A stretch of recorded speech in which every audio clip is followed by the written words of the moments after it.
I think I was afraid of success because I didn't know what success looked like. I didn't have anybody to show me what that looked like. Now that I know what it looks like, I'm not afraid of it anymore.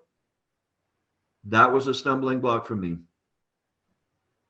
I have mentorship here. I have people like Bianca and you and Doug and Jen um, that had faith in me, right?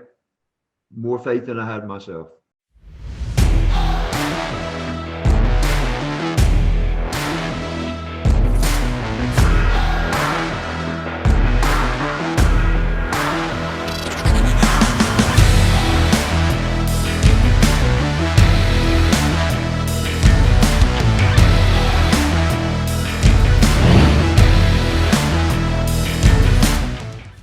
How you doing, everyone? My name is David Price. I'll be hosting this week's episode 3 of Ordinary People Doing Extraordinary Things, and I have the honor to interview Mr. Eddie. How you doing today, Eddie? Just unbelievably fantastic. Can't tell you how good I'm doing because I can't express that in words. That's awesome, bro. That's awesome, bro. I love this shirt, man. I love this shirt. Like, That's awesome, man. So a little bit about Eddie. Eddie joined with us in November of 2019. Brand new, got his license with us, had no experience in insurance, final expense, very little sales experience. We'll talk about that in a minute. Eddie's issued $143,000 in production in 2020, which is an amazing first year. Eddie, congratulations. And also won a trip to Mexico. Isn't that true, Eddie? that's right. So first off, how do you feel about winning a free trip to Mexico? Oh, I love Mexico, man. I hadn't been in a long time. I can't wait to go back. That's awesome, man. I'm super pumped about this trip. So again, I really want to talk about, your background before you got to us, before you started working with us. I remember a story you told me that you used to sell cars. I didn't sell any cars. I tried to sell cars. That's awesome. That's awesome. So Yeah. I mean, how long ago was that? Oh my God, that was in probably in 2006. 2006. Yeah.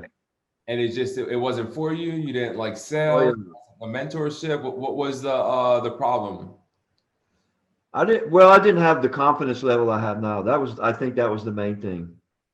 I just didn't have I didn't have any vision. I didn't have any purpose.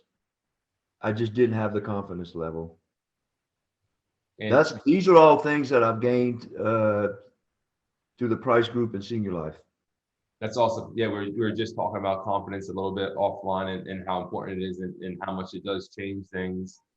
All right, so 2006, that was a little bit a while ago, right? Right. Time is flying now. It's 2021, and I believe you were working at a restaurant before you got your insurance license. Is that correct? Or maybe you're working at the restaurant while you were working on getting your insurance license?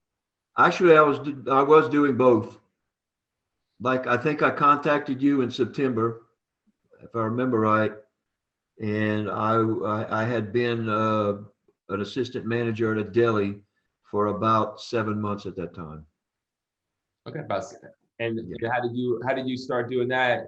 How did you like that job? I couldn't stand it. It was horrible. It was the most stressful. I had a boss that was horrible, right? The people didn't want to work. I mean, there was a lot of it was my fault, but a lot of it I had no control over. I just didn't like it. And I wasn't making, I thought I was making money, right? I wasn't making money. I'm You making don't money now. make money now, huh? Oh yeah. Mm-mm.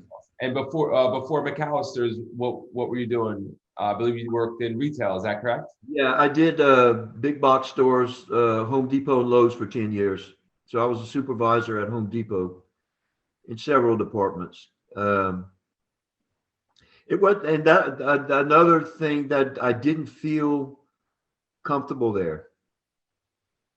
I 10 couldn't years. put my finger on it, but I just didn't. It was because that's not where God wanted me to be.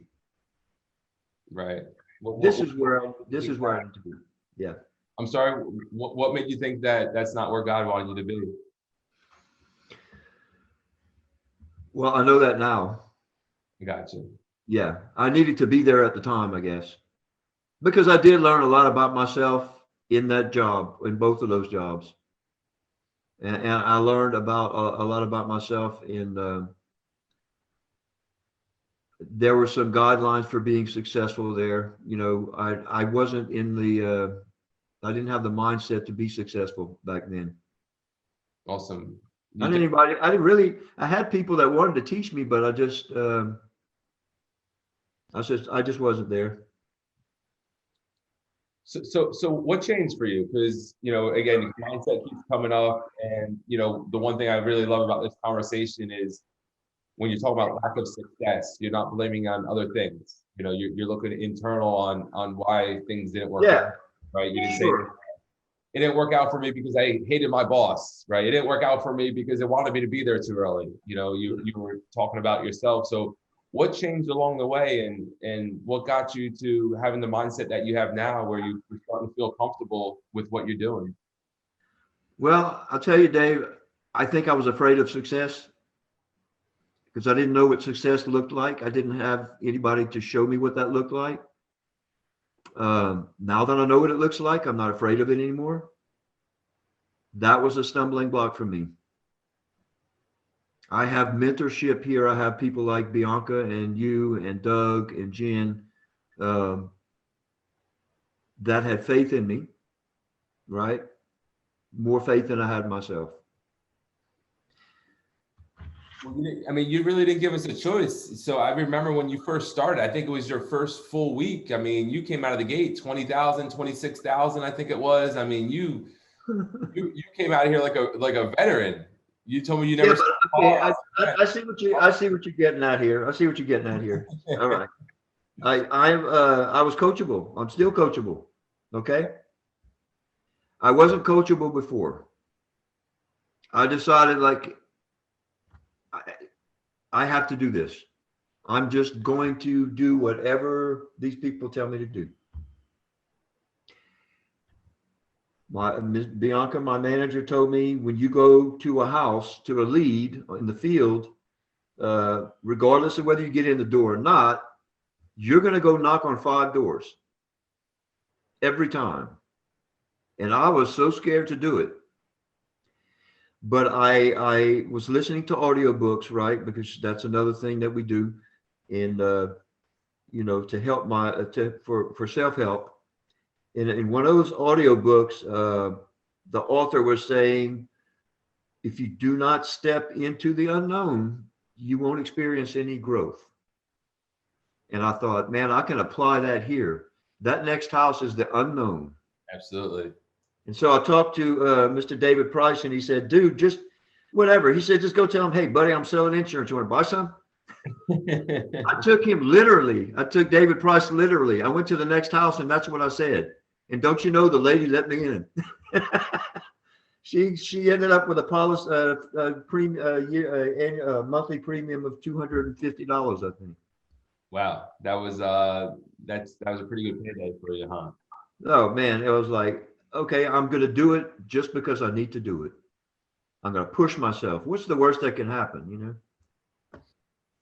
Yeah, I mean, it's definitely been it's a great journey. One of my favorite things about doing what I'm doing is really seeing someone like yourself that's just, you know, come from a restaurant, the restaurant industry, retail, whatever it is, where, you know, they're really not making that much money. They're trading time for money. You know, they have a boss. They got to ask for days off and vacation days and sick days and that whole thing, and just come on over here and just take full advantage of what we have to offer and just be really coachable and have a lot of fun with it. You know, Yeah, that's another thing.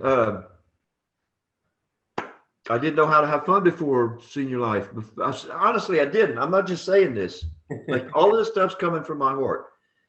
I tell people, my client, I'm having so much fun in my life now. I turned 60 in June. I'm like, this is the time of my life, man. I found a dream job, right? I work for myself. I can have as much fun as I want to. I don't have anybody making promises to me, about like you're talking about the restaurant. They promised me a certain amount of money and they didn't live up to that. That was another thing. And so I'm going to work every day and being stressed out and working my butt off and not even getting what I'm worth. Do you feel like you're being paid what you're worth now? Oh, hell yeah. I'm worth whatever I make it. Like if I'm worth whatever I want to be worth. I love it. When you first, before you started, right, when you're on that bridge trying to get ready to start working with us, what was, going through your mind? What was the thought process? Did you jump all in? Was it a process? Did you have to talk yourself into it? Did you have some fears? What was that like? So to be honest with you, no, I mean, I did well at the beginning but I wasn't all in. I did not have the vision that my managers had for me, right? My manager and David and Bianca had vision for me that I couldn't see. They kept telling me, you're going to excel at this. You're great. But I couldn't see it back then. But I didn't leave. David told me, man, stick with it at least a year. Just stick with it a year. And you're going to see it's like the light bulb's going to go off. You're going to go, oh, man, what was I thinking? Why couldn't I see this? And that's exactly what happened before a year. It's funny, a year, right? It's really a drop in the bucket when you talk about things, and it's just, some people come out of the gate crushing it. Some people, like you said, I think what really holds them back is the lack of belief, right? So the results is they just don't believe it yet. But something's magical right around that year point. And I just keep on seeing those light bulbs go off, and I just see, the belief increases. And when the belief increases, sky's the limit, and just really seeing someone take advantage of this. So, you came from like the restaurant business, right? And I mean, we just had, COVID-19, right? We're still going through this. And just seeing how bad the restaurant industry was affected by this. Did you have a lot of friends? Are you happy that you got out while you did? It was perfect timing. It was perfect timing. It was. Everything happened just the way it was supposed to happen. I'm glad I got out of it when I did. Is there anything different? I mean, and you didn't make it real easy for me, David, because when I called you the first time, first of all, I messaged you. I didn't even have your phone number, which is crazy. On Facebook, on Messenger, I didn't hear from you for 2 or 3 days. I was like, well, man, I'm just going to give up on this. So Dave calls me, messages me, calls me. The first thing he asked me is, are you good with rejection, Eddie? And I'm like, I didn't know how to answer him. Of course not. Of course not. But I needed to hear that, Yeah, I definitely get quite a bit of messages on Facebook Messenger with people that want to work with me. So it takes some time to filter through them and get back to them all. But I'm definitely really happy that we did get to connect and you did come on board working with us.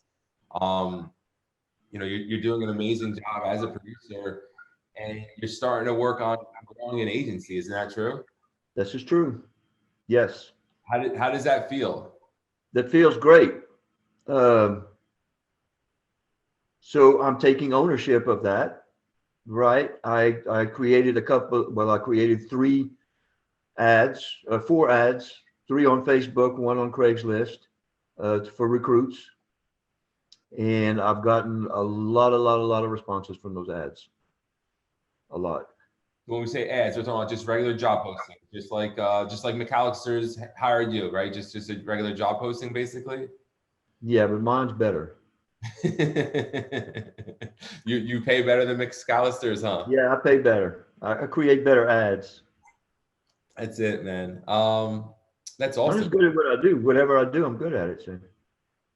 Yeah, you do. I mean, I remember when we just had our first training meeting and you like recorded everything. You were so tuned in, paying attention, and I was like, man, Eddie's gonna kill it. You're so coachable, and it's like I said, it's a blessing when you finally see someone really take a hold and, come out of their comfort zone and just transform, I so wrote a movie script. It was the Bianca movie. So I listened to Bianca's mock presentation. I recorded it. I went home and I wrote a script word for right. word. Yeah, I remember she saying that. You wrote it word for word. Yeah. I said, I'm gonna do what she's doing. That's it. She's Duplication. successful. It's that simple. Just duplicate. Yeah. So, so let's say you qualify for Mexico. You just miss winning a Rolex. Just missed it. I'm sorry to rub that in. Does that bother you? That's okay. That's like me saying it took you 3 days to reach me. And I apologize for that. That's probably not normal for you. Yeah, no, that was my fault, right? There was a few days I could have worked and I didn't work. That would have made up that money. I would have had that Rolex. You got the bathroom instead. You remodeled the bathroom I instead. remodeled the bathroom instead of going to work. How does that feel to have that control, right? Oh man, it's like I know. It's like now I want to get up and go. I want to get there early. I want to be there. I want to participate. I want to participate in my own success. I am what that is. So I mean, if I'm not there, I'm not going to be successful. It's like Bianca says, you know, your business is closed when you don't come to work. Yes, absolutely. You own your own business, you know, the door's locked and people are standing there waiting to get in. They can't get in. What are some of your goals? It is a new year, 2021. We're still in January 20th. What do you see yourself accomplishing this year? What are some of your goals? I have about $116,000 in debt, including my house. Okay, most of it's my house.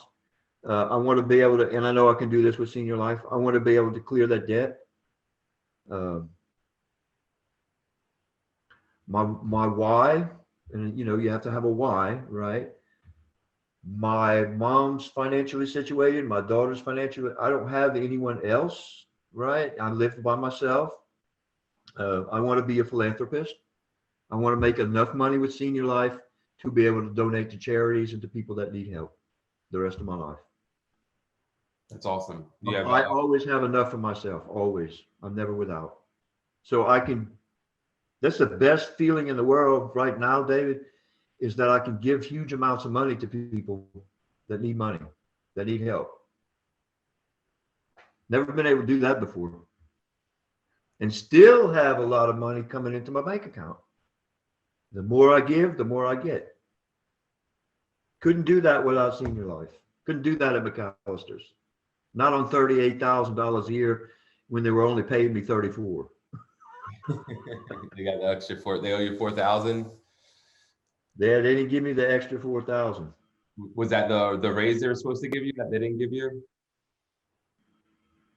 No, they wanted me to work an extra 15 hours a week overtime. They didn't tell me that when they hired me though. For $3 extra an hour, or $3 an hour? Yeah, for something like that. Now I don't mind doing that for myself. What do you believe your time's worth hourly now? Oh shoot, I hadn't even thought about it, Dave. Honestly, I hadn't, but I kind of figured it out one day. It was like $225 an hour, $227 an hour or something like that. You think did you ever believe you'd be saying something like that? Never. 200 something dollars an hour? That's it, right? You think you gotta be like an underwater welder or something to get paid that kind of money, right? I don't know, but I was like, I told somebody today, I was like, you would believe the amount of money I put in my bank account this month. And I got more coming in this week. So that's another thing too. So working at McAllister's, what was that? Paid every 2 weeks, right? I mean, that's pretty typical. Paid every 2 weeks. Every 2 weeks. And how do we pay over here at the Price Group? Do we pay daily? What does that feel like? You know what it feels like, Dave? it's different. That's changed from the day I started to today. Okay. Right now, it feels like I don't even think about that anymore. I don't go and look at the money that's coming in anymore because I know I have so much coming in. I know that I'm working, I'm putting in the activity, and I'm investing in myself. That's the most important thing. That's the one thing that I never did before. I never invested in myself. So I have the ability to do that now, and I can do that at will. so give me some examples of investing in yourself. I can buy leads. Yes. That's one big example. The leads are the key to the success. That's my inventory. I can't make any sales without leads. And I was always afraid to invest the money that it took. But my mindset was that I'm investing in something else, not in me. Okay. That changed though. You're right. About a year, not a year, but it's changed before a year. I realized, hey, if you want to be successful, you have to invest in yourself. So when I buy leads, I think of it as an investment in myself. That's just like Home Depot, how they got all that stuff inside their store, right? They had to purchase all that stuff to sell it. I'm sure Yeah. dollar stores spend a good amount of money on food. I'm sure they Yeah. weren't worried about that because they were selling it. So it's I just told a coworker today, I said, I just quit thinking about the cost of it. What I'm thinking about is I know from experience, if I have enough inventory and I put in the activity, I'm going to make the money. The money's going to come. It might not be all in one day, but it will come, all of it. The more I put in, the more I'm going to get out. and leads is a big thing. I think a lot of people on the outside, when they start hearing about leads and cost of leads, I think it really scares some people, right? They're thinking, oh, well, I don't have the money to invest in leads. Yeah. And obviously, about our the way we do our lead program, where you actually don't have to pay for them upfront, right? Where it comes That's out. right. Do you think you being a brand new agent getting started with us, do you think that the way we work our lead program that helped you? Sure. Yeah. I had somebody financing me, my success. I had somebody financing my success and I didn't realize it. I didn't see it for what it was. Yeah, and it's funny, right? Because the way you talk about leads, so that changes for a lot of people, right? That's the biggest, when they really start seeing the growth is when they realize like, hey, I'm a business now. I have to start acting like a business. And Yes. going from leads is an expense versus leads is the way I make money. And it's cool because that's when the people you really start seeing them have a lot of success, like yourself. Yeah. People that answer to advertisements that want our products, why wouldn't you want to have access to them? That's right. So I know when you started with us, you're a field agent. And then I don't remember if it was during COVID or maybe a little bit before, but at some point, and you could remind me, but at some point you switched over and you've been working 100% on the phone since, was it April or you started before COVID? Well, okay. So around the time COVID really hit hard, I really got scared. I didn't want to go in people's homes anymore. Okay. Not just because of me. Because I wasn't sure if I had it or not at any given time. Right. So I said, no, I'm not going to do it. I actually had somebody like lean out of the door and cough in my face. That was the last time I went. Were they doing that maliciously or they were just? Oh, they did that realistically, and they looked sick, and I was like, "Oh, this is bad. I need to regroup here. Let's regroup and see what else we can do." So I started doing telesales. Okay, I used the script. We have a script for telesales. It's a great script. I ended up using my presentation that I do in the field, but just tweaking it for the phone. It took me about 2 weeks. That process took me about 2 weeks from transitioning from the field into, I think I did 10,000 that week, that first month when I started doing telesales. That's good. Yeah. So a 2 week training period for yourself. I mean, that's sounds like when you start. Yeah. We got 2 weeks training and then you'll be getting paid, right? Yeah. Yeah. So how do you feel? I mean, a lot of people didn't have that opportunity to go from to make that pivot to where they could do their job 100% virtually, right on the phone, just a regular phone call. Actually, easier than this. This is a Zoom call that we're doing our Facebook Live, but just a regular phone call, and you're able to make a living from your house. Hey, believe it or not, I've done some duo calls with clients, live video with clients. Oh, have you? Okay. Yes. Not everybody has that on their phone. I actually sold a policy. This woman answered the phone. She was in bed. She was still sleeping. I woke her up. I ended up selling her a policy. She never got out of the bed. That's awesome. So it sounds pretty easy, huh? It is. It takes a lot of patience and growth and work, and I mean persistence, consistent. You need and persistency. You gotta. You have to follow through. You have to just stick with it. I mean, same thing in the field. You got to stick with it. You can't just let people go. You gotta. I had to. I'm learning something new every day. I want to make sure I learn something new every day. Okay. I was telling a coworker today, or two coworkers. I said, a few months ago, I'm sitting at this desk. I have printed out all of this information in front of me because I'm like, I can get better at this.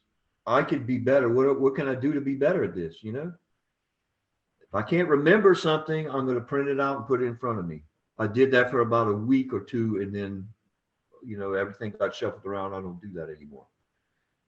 I did it for myself. That's I wanted to grow. Just seeing you always trying to do better, always trying to figure out how to do better, and not being stuck in your ways, right? You're always trying to improve. So, of lots happened, right? It's been a little bit over a year. Yeah. What's your favorite part about all of this? I'm having the time of my life, David. I mean, the favorite part about it is that I'm at peace. I've never been at peace at any job or any occupation. I've always been stressed out. And this job can be stressful, but I've learned I have different ways of staying peaceful. A lot of acceptance, a lot of acceptance, a lot of compassion for people. It helps me. It helps me deal with a lot of stuff. I have a strong faith as well. It's awesome, man. Faith plays a huge part in this. But my favorite part of this whole thing is that, and I mean, it's the success, right? I feel the joy of success, right? Financially and just all around success. But I love what I'm doing, and I'm having the time of my life. I have fun when I do this. I love my clients. I was cutting up with this guy today. He was hilarious. We were on the phone with Senior Life trying to get his account number straightened out, and he had us cracking up. I was like, yeah, Mr. Stan, you never fail to amaze me. You make everybody in the room laugh, It's definitely an honor to be working with you, Eddie, and I truly mean that. I just got one more question. We're right there at the about the 30-minute mark where we try to end this, but I got one more question for you, and Okay. I'm going to say one word, and I want you to tell me what that word means to you. Okay. The word is Bianca. Bianca is she is my, like, I'd say she's my world right now. Really, that's the first word that came to me because she is like a best friend, right? A mentor. She cares about me like in a way no one else cares about me that ever in any job for sure, but we're great friends. She's a confidant. She is the most kind-hearted, gentle-hearted person in the world. That she has the best qualities about her. And I look up to her. She is one of the main reasons that I'm still here today. She believed in me. She never gave up on me, you know. I feel so privileged and blessed to have her in my life. Awesome, Eddie, man. I appreciate that. Ask for a better mentor, manager, friend, you know. I just feel super blessed to have Bianca in my life. Like I said before, I'm trying to express this stuff in words, but to be honest with you, there's not a real word for that. You can't express that kind of appreciation with a word. I'm sure she's watching right now. She's probably got some tears dripping down her face, Eddie. Oh. That was yep, there she is. You're the best, Eddie. I love you. That's what she just commented. You too, Bianca. Yeah, I mean, Bianca's doing some amazing things. You're doing some amazing things. I'm really, I think these next 12 months are going to be really amazing for you, Eddie. I think it's going to be, you know, you're doing amazing now, but I think this is going to be a big breakthrough year for you. And I'm pretty excited to watch it and see. Oh, yeah, we're just getting started. That's the best part. That's what people don't realize. We are just getting started. Yes. So it's, you know, jump on board, man, or else you're going to wish you did it. Oh, yeah. That's really what it comes down to. Do it now, or because you're going to do it eventually. But Eddie, again, I really appreciate you. I appreciate you giving me some time. You know, like you said, your time's for $225 an hour. So I'll send you a check for half of that for $112.50. Okay. And, you know, I want to make sure you get your time's worth, your money's worth. And, you know, I will be in Louisiana. For anyone that's watching this live, I will be in Louisiana. I'm flying there tomorrow. We are opening up a new call center. We're getting the cubicles delivered Thursday, getting them installed Friday, hoping that our new call center is going to be operational on Monday in Lafayette, Louisiana. We have a lot of new seats to fill, but we're filling them fast. And when the place is full, it's full. So if you want to get a seat in that call center, private message Eddie, private message me. You know, if you're interested in what we're doing, you know, message us. We're here to help you. You may be a good fit. You may not be a good fit, but hey, have that conversation. Don't wait. Don't wait till till you're at that point where you're just regretting, wishing you start with us sooner. So again, Eddie, thanks a lot, man. You have a good night. And this is the end of episode 3 of Ordinary People Doing Extraordinary Things. Take care. Good night. Good night.